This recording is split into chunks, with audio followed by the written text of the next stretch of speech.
Stay patient. There's going to be a lot of ups and downs in any business venture. Starting it out, you're going to realize that the plan that you thought was genius might be total crap. And you need to be honest with yourself and be able to pivot quickly. It's the time to pivot, it's the time to make changes because you're still a small ship and it's easier to turn small ships. And if you need to reorg and you need to go back to the whiteboard, go back to it. Have the humility in yourself that you're not the smartest person in the world and that this is a live organism, if you will. Businesses are their own beast, and it needs to be nourished and fed appropriately so it grows into something that you can manage.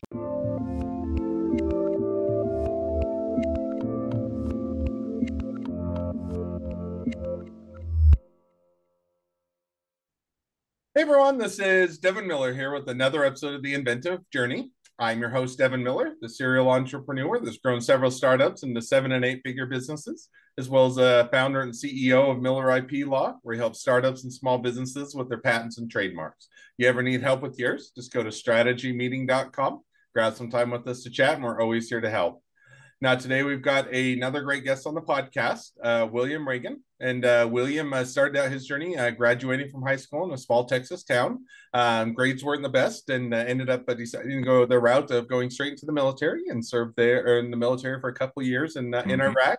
And after that, came back and went to Texas A&M and studied animal sciences, and then went into doing some sales for medical products. Moved back to Austin. Wife had a tutoring business, and so a competitor bought out that business, and then served in a variety of different roles with some other startups before moving on with the prompting of COVID to come over to the business he's doing now with the co-founder. So with that much as an introduction, welcome on the podcast, William.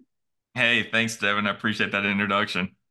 Absolutely excited to have you on, and looking forward to a great conversation. So with that, I kind of gave a much more consolidated version to a longer journey. So why don't we rewind and unpack that a bit and tell us a little bit about how your journey got started, growing up in a small town in Texas and going to high school there. Well, thanks. Yeah, Sweetwater, Texas was definitely the epitome of a small town. It Friday nights were closed down for football, and it had a very humble upbringing. And I was raised on Indiana Jones and Luke Skywalker from Star Wars, and so a sense of adventure was always kind of placed into my heart from a young age. And in the high school years, I realized that Sweetwater might not be delivering that adventure style life that I was seeking for. And as you mentioned, I didn't have the best grades. I still am an ENTP by the personality matrix of things. And so argumentative by nature, curious, and get bored very easily. So Sweetwater was not hitting all the bells and whistles. And so the military was calling out to me at that time. I loved aviation. My father was a model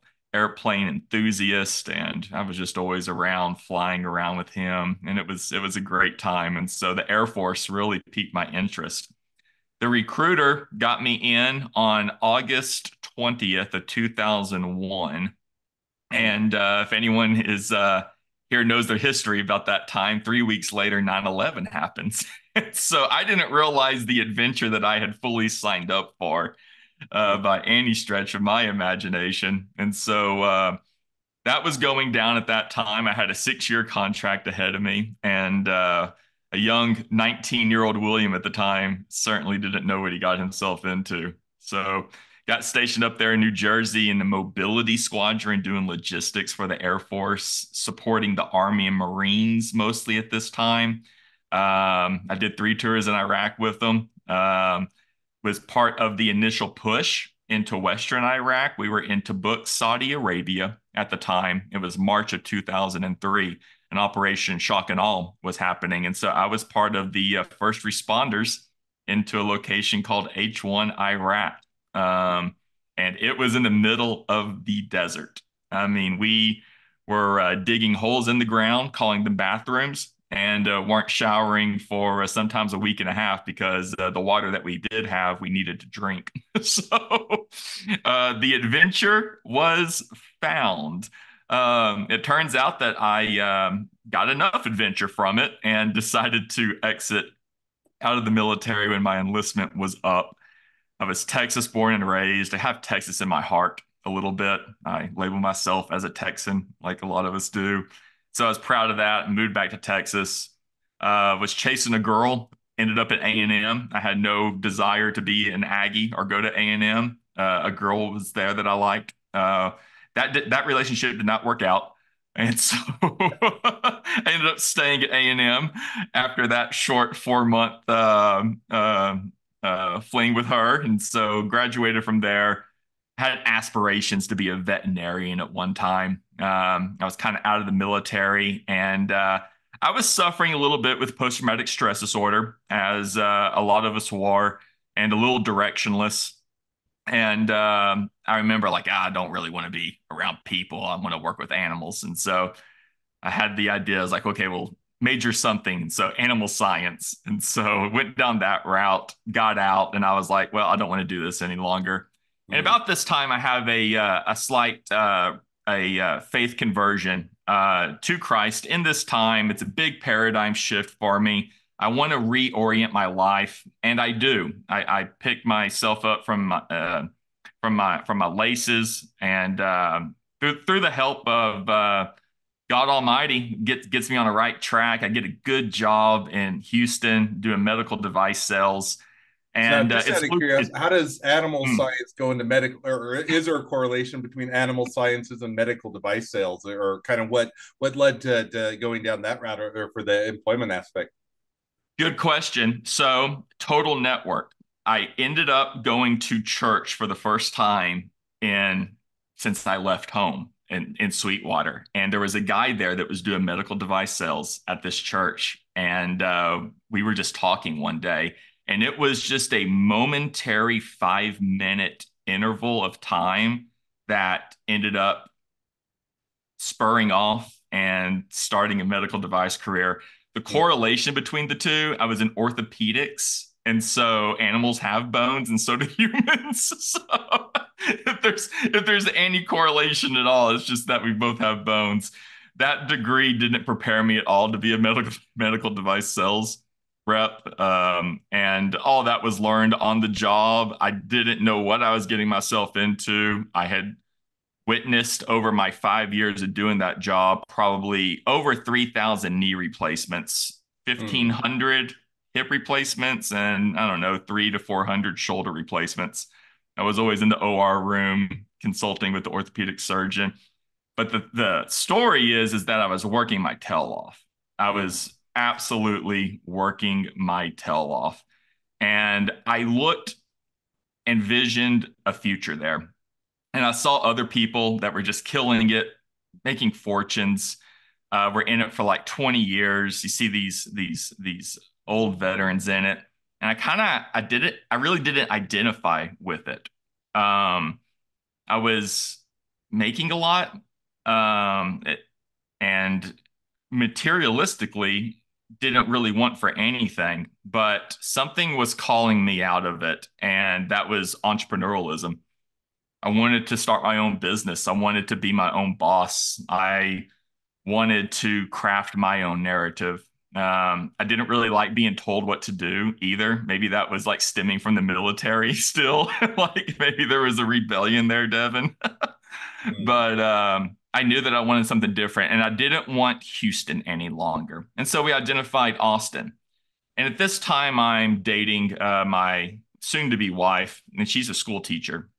And so she kind of tugged my ear towards there's a great need for education in the tutoring market.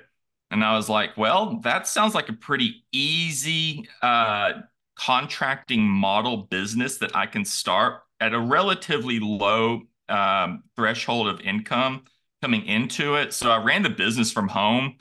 We built it up to 85 independent contracting tutors over about 3.5 years. We served over Probably, I have to look at the numbers, but we served over 800 students within the greater Austin area over that time. It ranged from K through 12th, and then we branched into ACT, SAT prep. And it was doing really well, and the competitor was noticing it. I was networking in the town, really trying to get out there, get the name known, and the competitor asked for an acquisition of it.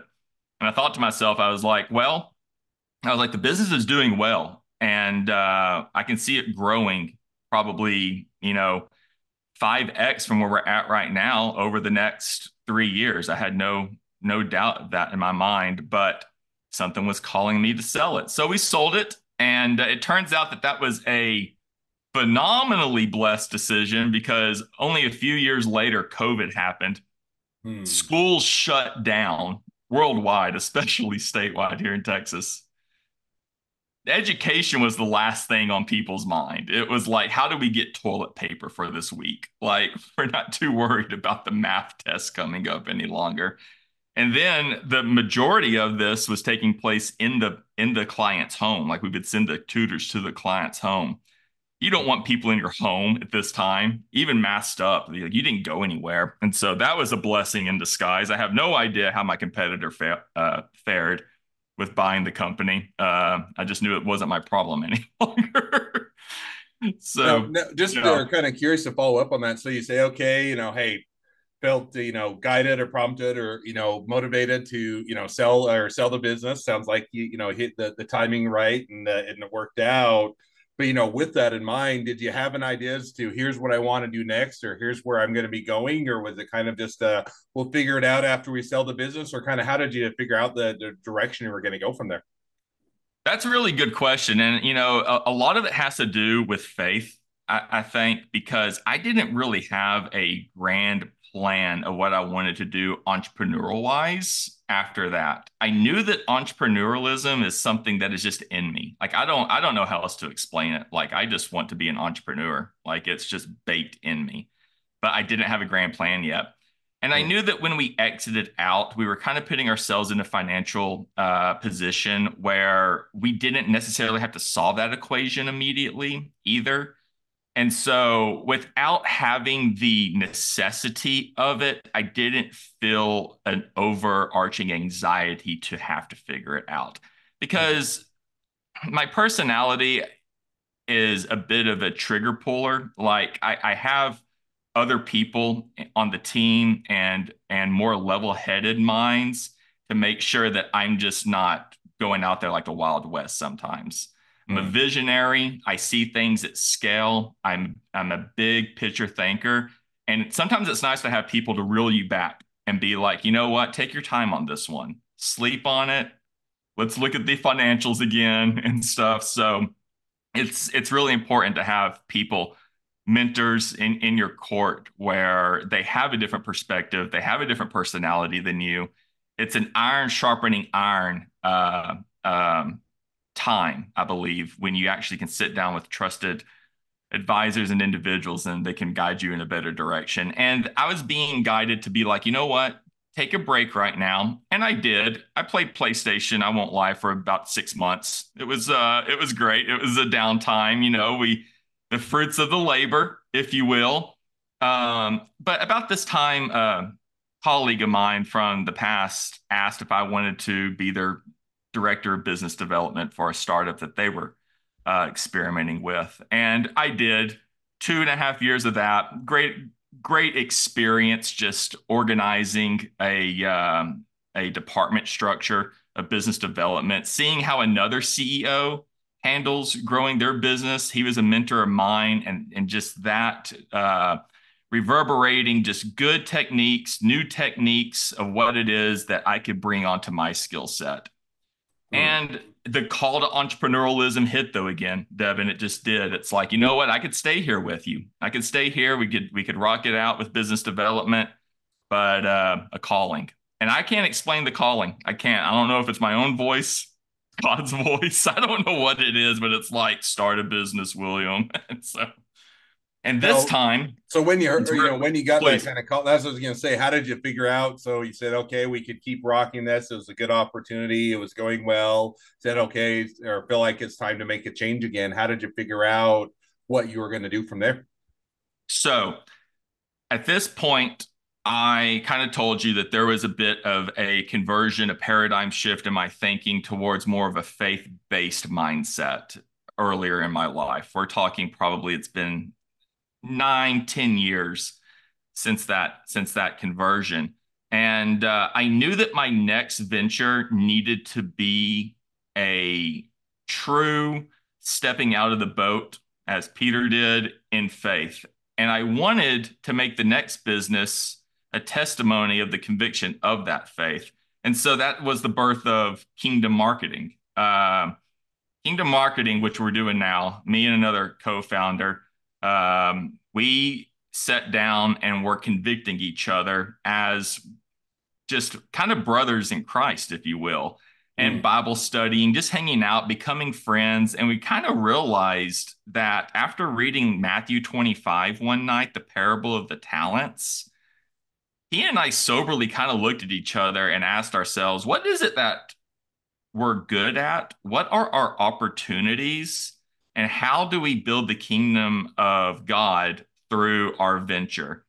And my partner has been doing marketing for 20 years now. He's with a companies that do custom integration work within like the screen market, so micro LED screens, huge ones at any scale, any size. Marketing out the wazoo. There, he just knows it like the back of his hand. Hmm. And then I was like, okay, what am I good at? And I was like, well, I'm good at talking. And then there was a pause, and I was like, oh crap, is that all I'm good at? So I was like, Hmm. okay, I'm going to be the business development guy. I'll be the networker of it. And so, fast forward a year later, and God has given the increase in it. Again, we stepped out of the boat because there's 1,000 marketers out there, Devin. I mean, my goodness, COVID happened and digital marketing agencies started popping up left and right too. It's like, oh, we're working from home now. Let's start a digital marketing agency.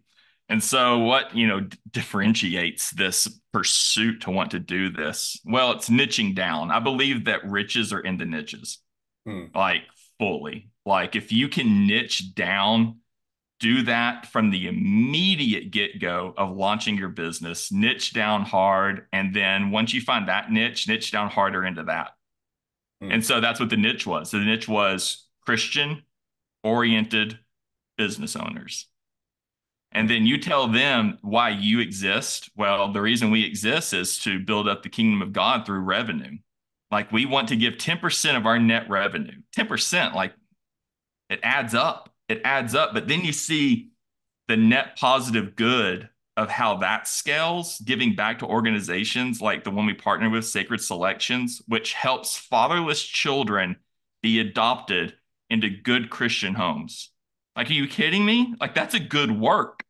And so being able to have a mindset that this is how we want to run our business resonates with the niche of other kingdom business owners. And so you can see right now the niche is actually within the story itself too, because stories are what's going to sell. Story is what's going to end the day.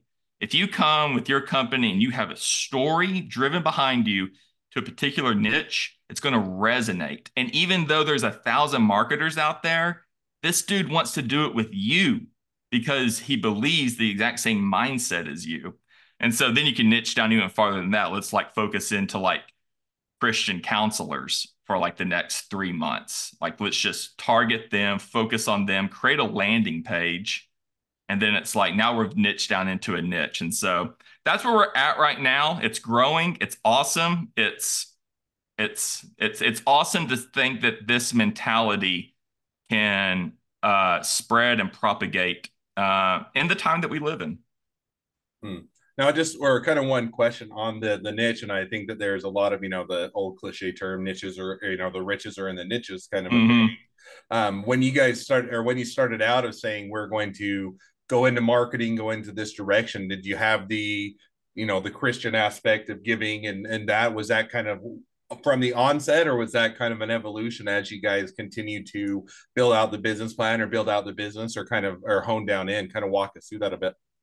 Yeah, thanks. And so, when we sat down and we were, how do we incorporate this? It was always from the get-go a answer to the conviction that was in our heart about assessing our own talents, and what talent translates into is opportunity. What has actually been laid out in front of us, and we've started businesses before, so let's make sure that that's the cornerstone and foundation of what it is that we want to do. And so we had tossed out, do we want to develop a SaaS product? AI is on the rise, like maybe there's something there.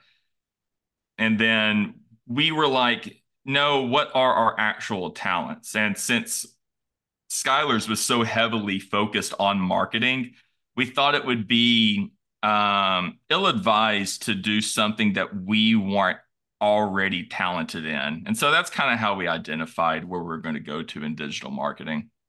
Interesting. No, makes good sense, and it is one of those we have to balance. Kind of where could we go, and what could we focus on, and where's our skill sets, and where's our desire and our drive, and kind of matching that all up. It sounds like you guys figured that out. So now this started, you and your co-founder right around the COVID period. So walk us through kind of how that's evolved over the last, I don't know, couple of years or so.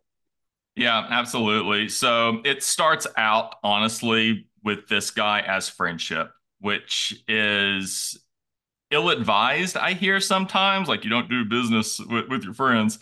But the business was like a natural response to the dialogue for some reason.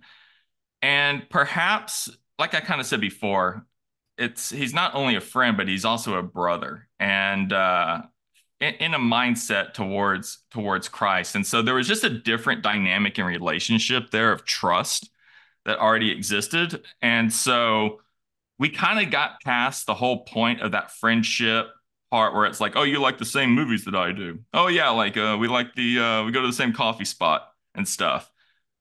We kind of got bored with that, and we're like, well, how do we actually allocate what it is that's given to us? And I believe that our greatest asset is time. you know, you can have all the money in the world, but if you don't have enough time, well, I don't know what to tell you, because we're all running out of time. And so aligning time and understanding talents and understanding opportunity, we made this business because we felt like we were responsible to do so. Like we took it upon ourselves as seeing opportunity, seeing what's given to us as a responsibility. And so we were already in the corporate world working with our time and doing something for someone else. The entrepreneurial spirit bit, and it just naturally happened. It's strange to look back on because there wasn't any grand plan at the beginning to like start a business, but one was started, and now it's successfully started, and now it's growing, and now it's growing opportunities in the kingdom for other organizations that we've partnered with. Like, I wish I had some grand roadmap for it. Maybe I should look back and write it out sometime. But like, it felt like the wind was literally carrying us in this direction. Hmm.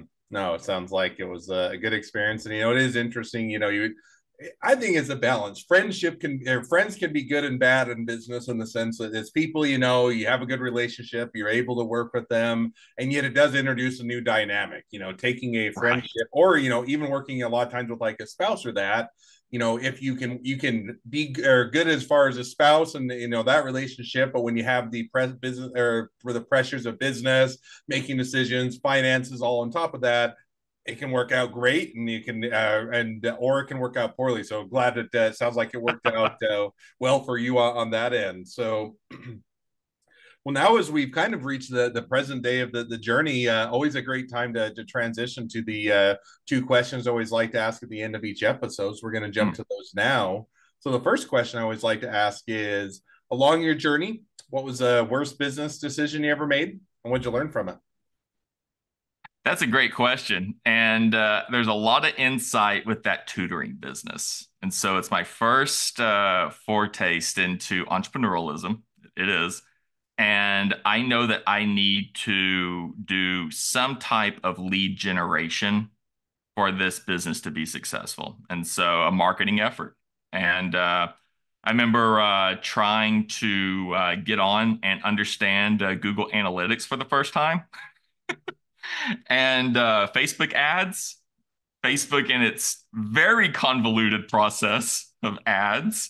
And I ended up wasting probably $15,000 in poor marketing decisions, poor targeted ad decisions.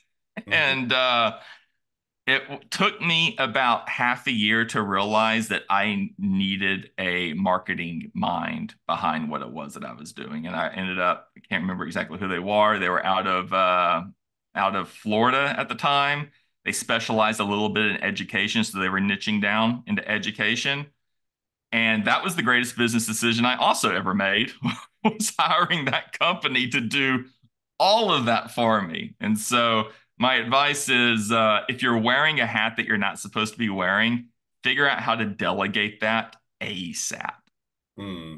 No, I think that is, and it's one where I think that people get the misconception, and I probably had that to a degree of, hey, online ads are going to be easy. I'll go on Google and all I got to do is throw it up, or on Facebook or whatever, pick your platform. And as long as I just throw up an ad, is if it's out there, people will click on it and will make money. And yeah, you find out that there's a lot more intricacies, a lot more things to learn. And sometimes it's even just a matter of, hey, I could put in the time and effort to probably learn it and do the school of hard knocks, but at the same time, now that defocuses, that takes away from other areas that you already are expertise or experienced with, and it makes it, a defocusing of the business. So I think that's certainly an easy mistake to make, but a great one to learn from. Definitely. Second question now that I like to ask is, so now if you're talking to somebody that's just getting into a startup or a small business, what would be the one piece of advice you give them? Stay patient. There's going to be a lot of ups and downs in any business venture. Starting it out, you're going to realize that the plan that you thought was genius might be total crap. And you need to be honest with yourself and be able to pivot quickly. It's the time to pivot, it's the time to make changes because you're still a small ship and it's easier to turn small ships. And if you need to reorg and you need to go back to the whiteboard, go back to it. Have the humility in yourself that you're not the smartest person in the world and that this is a live organism, if you will. Businesses are their own beast, and it needs to be nourished and fed appropriately so it grows into something that you can manage. And as you scale, don't be afraid to go right back to that whiteboard because scaling takes honesty, I believe, and just be honest with yourself. Be patient, and I think you'll find that the truth will set your business free. No, and I think that that's a great piece of advice. And I think, is a good advice for all businesses of all sizes, but particularly when you're a startup or a small business, I think Mm, you get very married to the idea of, hey, this is what the business is or how it's going to work or what I'm going to do. And if you knock it out of the park on the first try, awesome, that's great for you. But a lot of times you're going to, as you right. continue to go along, you're going to figure things out. You're going to have to evolve. You're going to have to change, and you're going to just learn along the way. So I think having that or willingness to pivot and adjust and to learn from things, learn from or as you go along, definitely is beneficial to the business. So I think that's definitely a great piece of advice. Absolutely. Well, now as we wrap up the episode, if people want to reach out to you, they want to be a customer, they want to be a client, they want to be an employee, they want to be an investor, they want to be your next best friend, any or all of the above, what's the best way to reach out to you, contact you, find out more? Yeah, definitely. You can find everything you want to know about Kingdom Marketing at trykingdom.com, trykingdom.com. And I invite you to learn about Skylar and I. The website is a testament to who it is that we are. And you'll find a lot of great insight into the work that we partnered with and what it is that we're doing. And so if you want to elevate your mindset to look at your business as a set of talents like we do, I invite you also to read Matthew 25, the parable of the talents, and you can find out what it is that we actually believe in. And that is the foundation of our business. But trykingdom.com, and I'll reach out to you personally. Awesome. Well, I definitely encourage people to reach out, support a great business, make a new connection, and if nothing else, make a new best friend. So, well, with that, thank you again for coming on the podcast. It's been fun. It's been a pleasure. Now, for all of your other listeners that are out there, you have your own journey to share and you'd like to be guests on the podcast, we'd love to have you. So let's go to inventiveguest.com, apply to be on the show. A couple more things as listeners. Make sure to click share, subscribe, leave us a review. Helps us to reach even more startups and small businesses to help them along their journey to success. And on that note, if along your journey you ever need help with patents or trademarks or anything else with your startup or your small business, just go to strategymeeting.com, grab some time with us to chat, and we're always here to help. Well, thank you again, William, for coming on the podcast, and wish the next leg of your journey even better than the last. Thank you, David. Appreciate that.